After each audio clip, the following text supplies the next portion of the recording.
Hoy se celebra el Día del Internauta, en el que se recuerda la creación y puesta en marcha de la primera página web.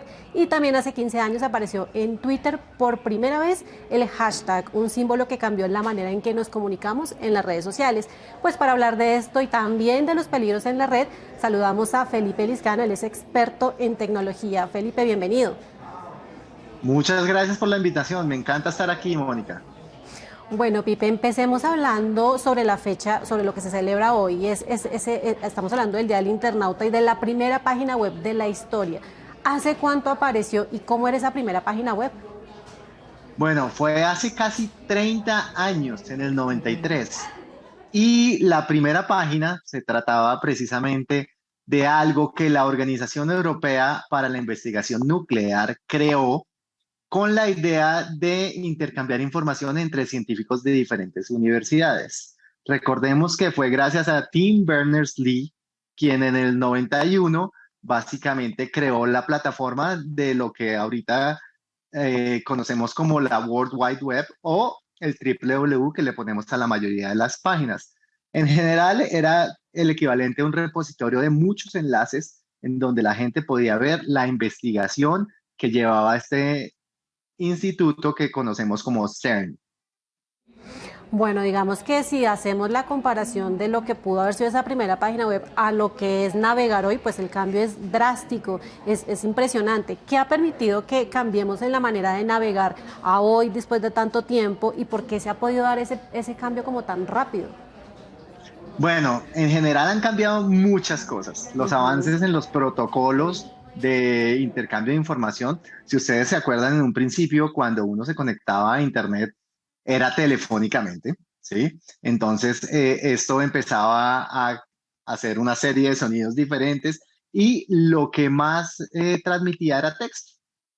Si recuerdan, al inicio las páginas eran puro texto, no habían imágenes, eso fue un cambio que se dio bastante grande y con la introducción de la fibra óptica, inclusive de las redes de primera, segunda, tercera, cuarta y hasta quinta generación, todo esto cambió, lo cual nos permitió pasar de una red o una web bastante básica de solo enlaces a algo como lo que conocemos hoy, en donde ya hay muchas plataformas sociales, como las redes sociales, para el intercambio de información, algo que nos ha permitido a nosotros, que somos los consumidores, empezar a tener un rol más activo y volvernos prosumidores, inclusive para producir y compartir información. Y seguramente, Mónica, ustedes querrán saber qué viene y por eso estamos hablando de la red 3.0, en la cual, digamos que volvemos a lo básico, a un principio descentralizado y también a hablar de armar esta red por medio de bloques basados en blockchain, quitándole un poco ese poder que tienen las big tech sobre este gran repositorio de información global que es la World Wide Web. Bueno, y hablando hacia futuro también, Pipe, uno se pregunta, porque pues también ya estamos empezando a hablar de metaverso, ¿no? Entonces, si es Ujú. posible que esa manera en cómo estamos navegando actualmente, de pronto ya no tan lejano, empiece a cambiar y empecemos ya a hablar de realidad virtual. En una fecha como hoy vale la pena hacerse esa pregunta, ¿estará cerca ese momento en donde cambie drásticamente esa manera en la que estamos navegando? Indudablemente, la introducción del 5G y inclusive ya hay empresas como MediaTek que está hablando de 6G, en donde claramente la comunicación va a ser cada vez más rápida y las interfaces van a cambiar. Sí, ahorita estamos hablando de estas gafas de realidad virtual y aumentada, pero muchos hablan de unas interfaces un poco más avanzadas que no son tan aparatosas y que seguramente van a ser más asequibles a todo el público para navegar en más dimensiones. Y en navegar también ya de otras maneras, con avatar y todo. Digamos que estamos muy pendientes de cómo se va dando esta evolución. Pero el otro tema del día es también que se celebra el Día Mundial del Hashtag o el numeral. Hablemos un poquito del origen, cómo es que surge el hashtag. Bueno, esto es una cosa muy simple. Chris Messina, que básicamente era un usuario de Twitter, intentó encontrar una manera de organizar los contenidos que básicamente correspondían a un mismo tipo. Y para esto usó el numeral. y desde ahí la gente se dio cuenta que las búsquedas se podían hacer con mucho más éxito y de manera más rápida al usar el numeral y una palabra o una serie de palabras sin tener comas ni puntos incluidos, lo cual ha generado que al día de hoy existan más de 125 millones de hashtags. 125 millones son muchos, pero además, Pipe, hay que decir que es que los numerales o los hashtags también son los que están moviendo la opinión en temas diversos a nivel ya no solo nacional, mundial. ¿Cómo es que se van formando estas tendencias? Porque aquí tiene que ver también un tema de algoritmo, también hemos hablado en algún punto de las bodegas. ¿Cómo funciona para que la gente lo entienda? Bueno, en la medida en que cada vez más personas o inclusive bots, porque ya hemos visto que en esto, como muy bien lo decía Elon Musk, hay una serie de perfiles artificiales o sintéticos que generan básicamente que esos numerales se vuelvan tendencia y que empiecen a mover las opiniones de la gente. Entonces, las plataformas, entre más personas, bots, o mejor dicho, más numerales aparezcan, pues cada vez esto se va posicionando y se va volviendo más viral. Tal como lo decías tú, Mónica, existen algunas cosas que son orgánicas y otras que están planeadas por medio de bodegas e inclusive de medios sintéticos como bots. Y expliquemos porque es que cuando cualquier rastro, cualquier movimiento que hagamos, por ejemplo, en una cuenta como Twitter, de alguna manera nos va dejando una huella y pues eso nos va a ir de alguna manera mostrando cierta información a unos una, a otros otra y demás. Expliquemos un poquito cómo funciona esto, ya que estamos hablando pues del Día Mundial del Hashtag. Claro, indudablemente todo el rastro de lo que yo hago en Internet va a quedar, ¿sí? Entonces esto es como cuando uno camina en la arena, algunas huellas van dejando. Por eso es supremamente importante cuidar esa huella digital, porque si uno no es cuidadoso cuando está pequeño, cuando es adolescente, pues seguramente cuando esté grande, esa huella en lugar de ayudarlo, va a trabajar en su contra. ¿Qué quiere Ujú. decir?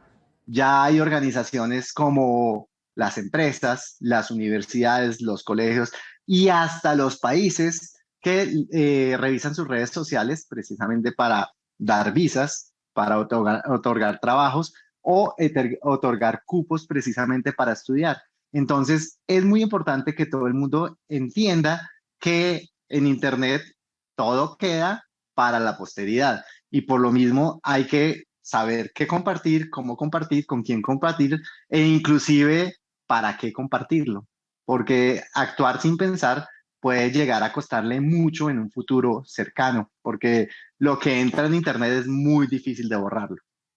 Bueno, Pipe, y una de las preguntas que nos llega de nuestros usuarios de Noticias Caracol ahora es, a propósito de que estamos hablando del numeral, es ¿qué tan efectivo es realmente para lograr mayor alcance en nuestras publicaciones, ya sea en Instagram, en Twitter, en TikTok, poner numerales o cuántos son los adecuados para lograr mayor alcance y mayor visibilidad? ¿Qué podemos decir al respecto?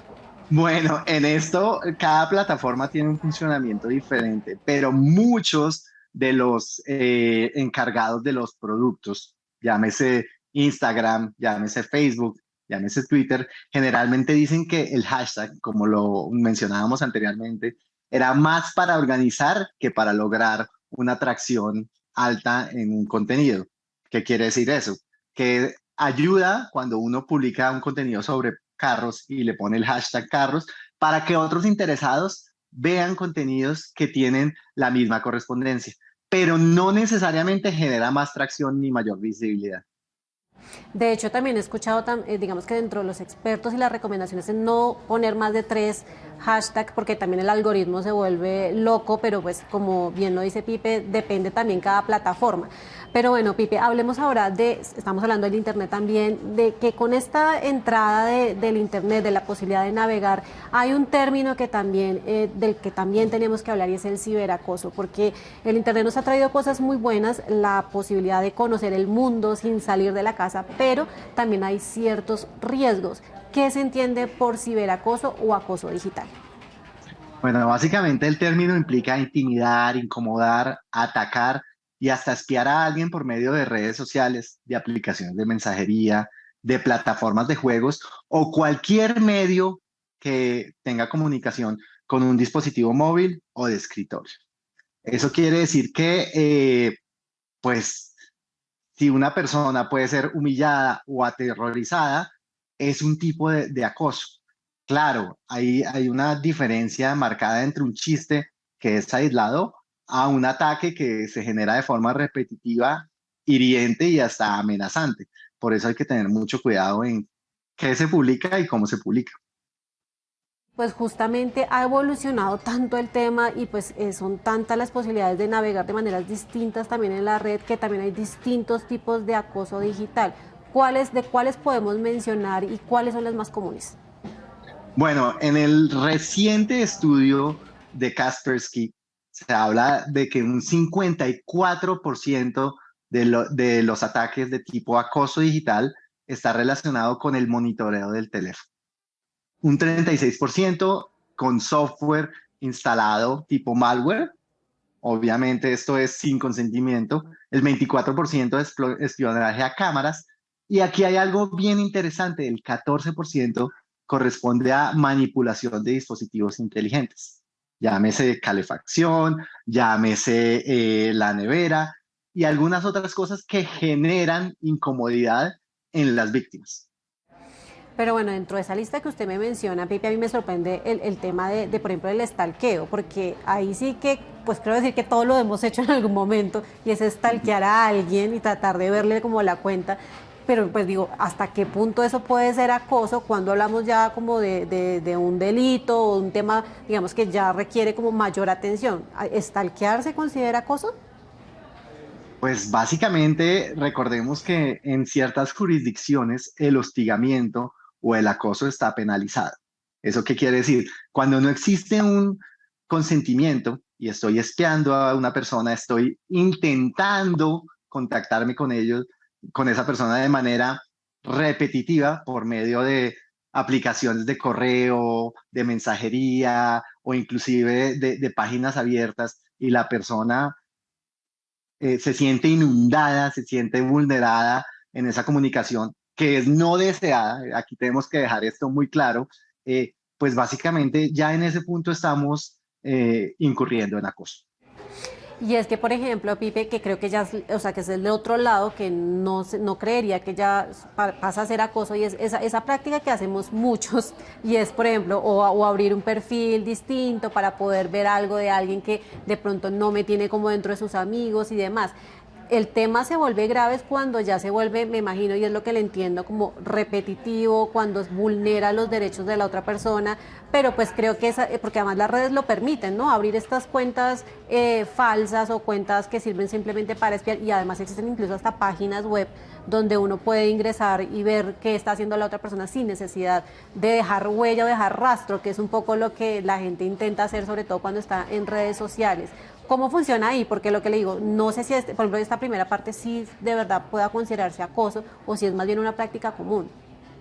Bueno, tengamos en cuenta que el acoso empieza a ser considerado como tal cuando ya se intenta, por así decirlo, avasallar a la víctima, ¿sí? Se intenta entrar en contacto con ella, comunicarse de una manera ya agresiva.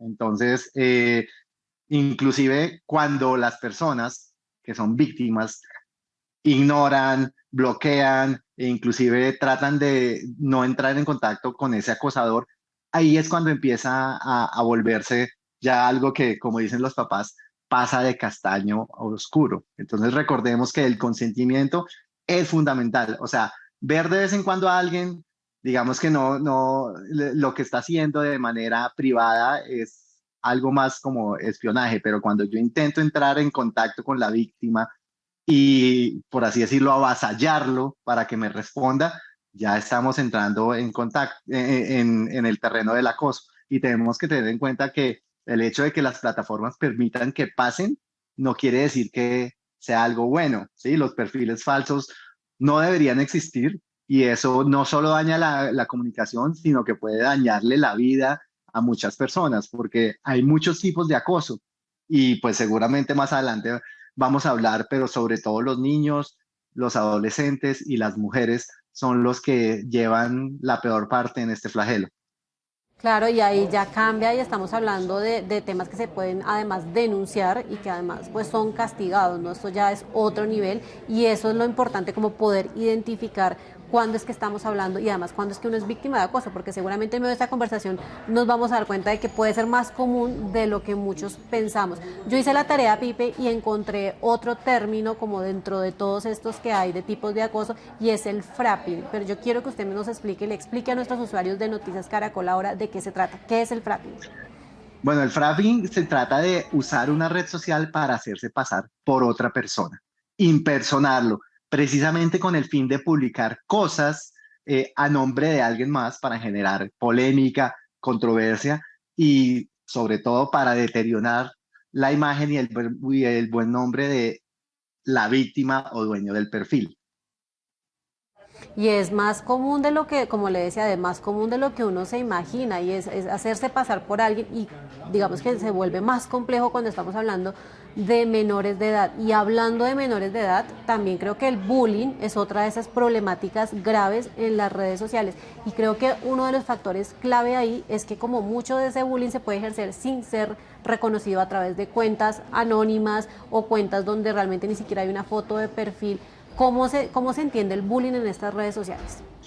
Bueno, si nosotros volvemos a los tiempos de nuestros abuelos, el bullying era ese niño grande que pareciera que tomara hormonas y que desde temprana edad parecía o tenía la contextura física de un adulto.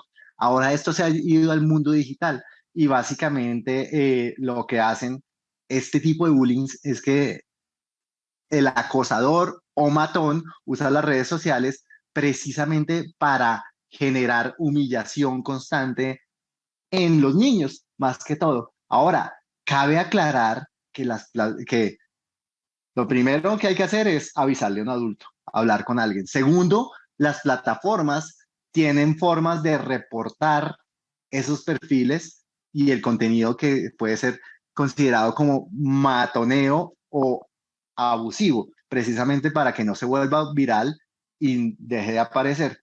Ahora, es bueno recordar, y sobre todo para los niños, que tal como en el mundo real, en el mundo digital, no hay que interactuar con extraños. O sea, las amistades se construyen y si nosotros vemos que hay una persona que nos está hablando, que no conocemos y que tiene un tono que no nos gusta, pues lo mejor es reportarlo y bloquearlo. Lo mismo pasa con los adultos, ¿no? Sobre todo en tiempos de elecciones o de comicios, esto empieza a volverse un poco harto. Entonces hay opciones en plataformas como WhatsApp en donde uno puede pausar a alguien, ¿sí? Ponerlo en silencio o bloquearlo, dependiendo de qué tan malo sea el tono de la comunicación, precisamente para evitar el matoneo, evitar el acoso y evitar situaciones que no se deberían dar. Entonces, en este caso, lo primero que se debe hacer es hablar con el adulto, hablar con el ente o plantel educativo. A nivel de empresa también se puede hablar con las directivas y si ya esto no funciona, se puede denunciar. Recordemos que el hostigamiento en muchas legislaciones es considerado un delito y tiene penas que van desde 3 hasta 2 años o inclusive en otros países pues puede llegar a ser más grave. Pues es muy clave eso que nos recuerda Pipe, porque las plataformas se han venido fortaleciendo justamente para frenar el bullying y así como usted lo estaba diciendo, existen estrategias y maneras dentro de la misma plataforma para reportar y la plataforma sí actúa. Muchas de esas cuentas son desactivadas o la persona es sancionada y hasta le pueden, digamos, que quitar de por vida el acceso a la cuenta. Pero bueno, me quedé pensando en lo que usted estaba diciendo ahorita porque sí pasa mucho con los niños, pero también con los adultos. Hace poquito hablábamos de la noticia de Tom Holland, el protagonista de Spider-Man, que decía que había dejado y ya no estaba usando sus redes sociales para cuidar su salud mental, pues porque los comentarios todo el tiempo en Instagram y demás, o sea, pasa también con las personas adultas y es un tema del que hay que hablar y que hay que aprender a reconocer. Pero aparte del bullying, Pipe, hay otros tipos de ciberacoso. ¿De cuáles más podemos hablar? Uy, hay muchísimos. Ya nombramos el bullying y el frapping, pero existe también la sextorsión, que es cuando básicamente el perpetrador se hace a imágenes o videos comprometedores de alguien sin su consentimiento. Ya hemos visto que inclusive hay series de Netflix que muestran esto, como la del hombre más odiado del mundo, en donde por medio del hackeo accedía a este tipo de información, no solo para generar mayor tráfico en el sitio, sino para extorsionar a la víctima por medio de esas imágenes bochornosas. Y era curioso, pero las víctimas muchas veces terminaban dándole más de este contenido a cambio de que quitara el contenido anterior. Entonces esto se volvía todo un ciclo. También existe el doxing, que sobre todo para los famosos tiene que ver con publicar documentos confidenciales de manera abierta, precisamente para generar un daño sensible sobre el buen nombre de alguien. También existe el grooming, que es un flagelo muy grande que acosa a los niños, en donde un adulto, generalmente alguien con problemas, se hace pasar por otro niño para ganarse la confianza de él y llevarlo precisamente a una conexión emocional a fin de quitar las inhibiciones y terminar generando algunos abusos de tipo sentimental, emocional y peor aún, muchas veces caen en el abuso sexual. Ujú. Bueno, definitivamente es más que evidente que todos somos muy vulnerables en la red, pero pues hay que tomar medidas. Recordemos ya para cerrar entonces qué es lo que debemos hacer cuando reconocemos si no soy yo o por mi hijo o alguien es víctima de ciberacoso. ¿Cuál es ese camino que se debe seguir? Recordémoslo ya para cerrar, sobre todo en este día Bueno, del internet que estamos hablando, reconociendo hoy. Mónica, aquí hay varias partes del asunto. Ujú.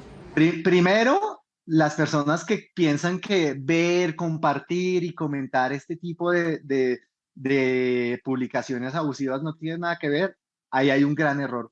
Hay que cortar esa cadena, ¿sí? No hay que ser parte de la viralización de estos contenidos. Eso es número uno. Desde la perspectiva de quien hace las publicaciones, lo primero que se debe pensar es, eh, primero, que no se debe hablar mal de otras personas. Segundo, ¿qué va a pasar con ese contenido que voy a difundir? Si va a ayudar o va a empeorar la situación, si es verdadero, si básicamente va a ser inspirador, si va a llevar a otros a reflexionar o definitivamente va a ser el equivalente al fósforo que va a prender la mecha. Segundo, hay que recordar que detrás de los perfiles siempre hay una persona real que tiene emociones y que efectivamente puede verse afectado. Y desde la perspectiva de la víctima, primero hay que hablar con alguien, ¿sí? Si es un niño, con un adulto. Si es un adulto, hay que llamar a las líneas de apoyo. En Colombia hay muchas. El ICBF tiene la 141. Hay otra que es la línea salvavidas, que es el 311-766-8666. Inclusive Bogotá tiene la línea que es el poder de ser escuchado, que es para todo el mundo. Y las mujeres específicamente tienen la línea púrpura, que es el 018 11 21 37. Entonces, todas esas líneas funcionan 24 días, digo, 24 horas, 7 días a la semana y tienen personal calificado para orientar en el momento de saber qué hacer. Las plataformas también tienen la forma de bloquear y reportar ese contenido y en el peor de los casos, la línea de ciberdelitos también puede ayudar precisamente para evitar que esto siga pasando, porque recuerden que si pasa una vez y es impune, es posible que el perpetuador lo vuelva a hacer no solo con la misma presa, sino con algunas otras. Entonces, vale la pena tomar pruebas y en caso de descubrirlo, dejarle saber pues que está haciendo algo que no está bien y que además puede ser considerado como un delito. Bueno, Pipe, gracias por todos esos consejos y por estas rutas que nos quedan muy claras para denunciar ciberacoso en caso de ser víctima de eso. Hoy en el Día del Internet, el Día del Internauta, que pues como lo decíamos, el Internet trajo cosas maravillosas y seguramente vendrán muchas más, pero también hay riesgos y hay que tomar medidas. Es Felipe Liscano, experto en tecnología. Muchas gracias por acompañarnos. Gracias a ustedes y que tengan un buen día. Hasta luego.